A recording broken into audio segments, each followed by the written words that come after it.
नमस्कार. श्री स्वामी समर्थ अवधूत चिंतन श्री गुरुदेव दत्त.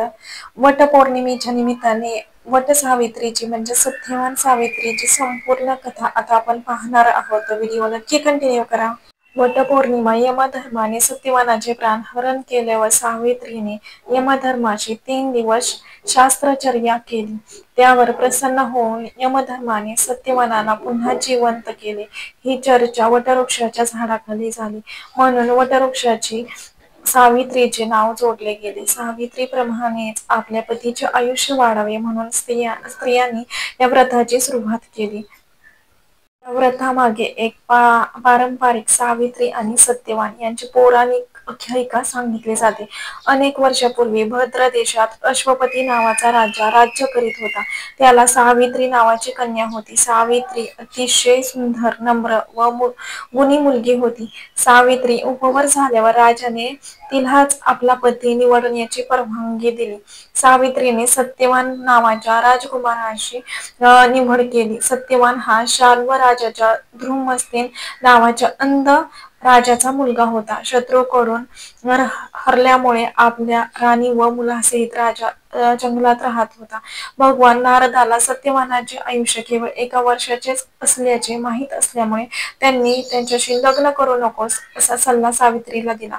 पण सावित्रीने ते मान्य केले नाही. तिने सत्यवानाशी विवाह केला व जंगलात येऊन ती नवऱ्याबरोबर सासू सासऱ्यांची सेवा करू लागली. आणि सत्यवानाचा मृत्यू जेव्हा 3 दिवसावर येऊन ठेपला तेव्हा तिने 3 दिवस उपवास करून सावित्री व्रत आरंभिले. सत्यवान जंगलात लाकडे तोडण्यास निघाला असता सावित्री त्याच्या बरोबर गेली. लाकडे तोडता तोडता त्याला घेरी आली व तो जमिनीवर पडला.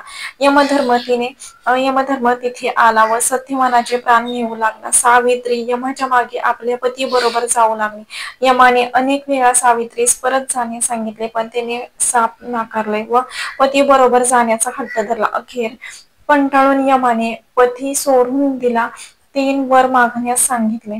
सावित्रीने सासू सासऱ्यांचे डोळे व राज्य परत मागितले व आपल्याला पुत्र व्हावा असा वर मागितला. यमराजाने गफलतीने तथास्तु म्हटले तेव्हा त्याला वचनबद्ध झाल्याची आठवण झाली व सत्यवानाचे प्राण परत करावे लागले.